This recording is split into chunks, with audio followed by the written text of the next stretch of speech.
नमस्तुभ्यम नमस्तुभ्यम नमाम्यहम् हेमं सौहार्द्र। हे आर्य व्रत राष्ट्र देश के रहने वाले मेरे हम उम्र भाइयों, नौजवान साथियों, मेरे बड़ों, मेरे गुरुजनों, आप सभी को मेरा नमस्कार है, मेरा वंदन है। स्वागत करता हूं नाड़ी वैद्य कायाकल्प पे इस प्रोग्राम में। औषधीय ज्ञान की अन्य श्रृंखला में आज हमारा विषय रहेगा बकायन, जिसको महानिम्ब के नाम से भी जाना जाता है। और यह आपको प्राय हर जगह गांव गलियारों में या किसी खेत के किनारे पर बड़ी आसानी से, सहजता से, सरलता से उपलब्ध हो जाता है। नीम की तरह होने से यह पौधा नीम की तरह ही दिखता है। यदि आप नीम की छाल को देखें तो उसमें चमक नहीं होती। अगर आप इसमें एक विशेष देखना चाहें अंतर क्या होता है कि बकान किसको बोला जाता है, नीम किसे बोला जाता है, तो यदि आप इसके पौधे की तरफ देखें, जो इसकी छाल होती है वह उसमें एक प्रकार की चमक होती है, और नीम के पौधे की छाल में आपको चमक नहीं मिलेगी।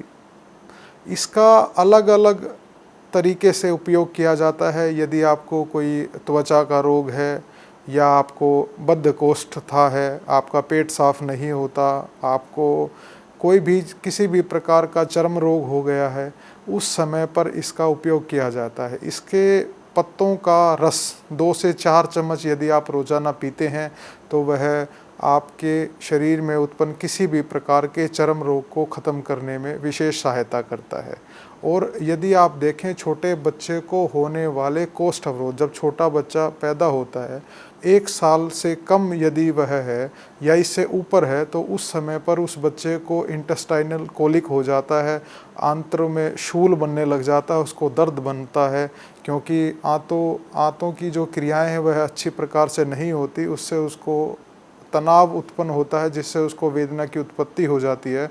उस समय पर यदि नाभि प्रदेश से नीचे और पेडू से ऊपर इसके कुछ पत्तों को पीसकर यदि आप वहाँ पर लगा देते हैं, लेप कर देते हैं, तो थोड़ी सी देर में अगर आप देखेंगे, उस बच्चे के कोष्ठ अवरोध को, उसकी मल को बाहर निकालने में सहायता करता है। इस प्रकार से अन्य औषधियों के साथ भी इसके रस का प्रयोग किया जाता है। इसके पत्तों के चूर्ण को, इसके छाल के चूर्ण को प्रयोग में लाया जाता है। किसी भी प्रकार के होने वाले त्वचा के रोगों में इसका उपयोग यदि हम रोज़ाना करते हैं, 1 से 2 चम्मच यदि हम लेते हैं, तो वह उसको ख़त्म करने में बहुत सहायता करता है।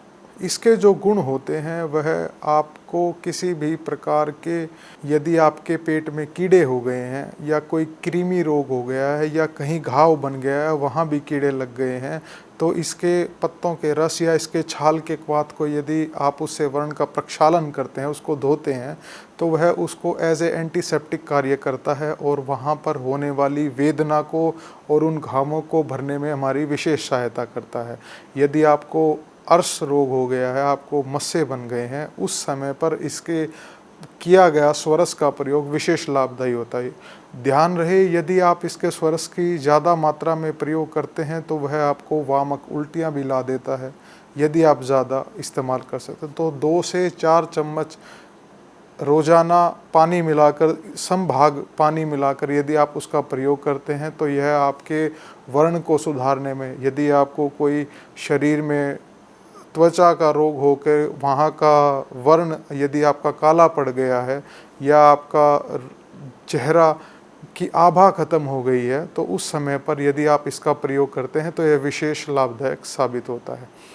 गच्छामि पुनर्मिलनाय, जा रहे हैं पुनः इन्हीं भावों के साथ। आप सुखी रहें, स्वस्थ रहें, समृद्ध रहें। जय भारती, जय आयुर्वेद।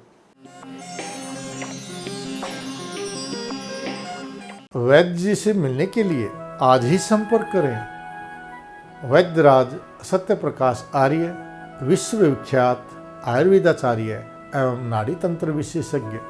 मिलिए रविवार, सोमवार, मंगलवार सुबह 7 बजे से शाम 5 बजे तक हुड्डा सेक्टर 1 की दूसरी पुलिया के सामने, नज़दीक Delhi bypass, Rohtak, Haryana.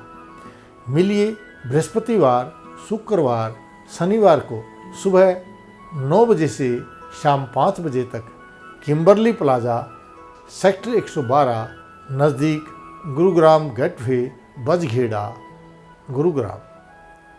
Call now 7428 299 299 या 8595299299। Website www.nvkbharat.com। यूट्यूब चैनल नाड़ी वैद्य कायाकल्प।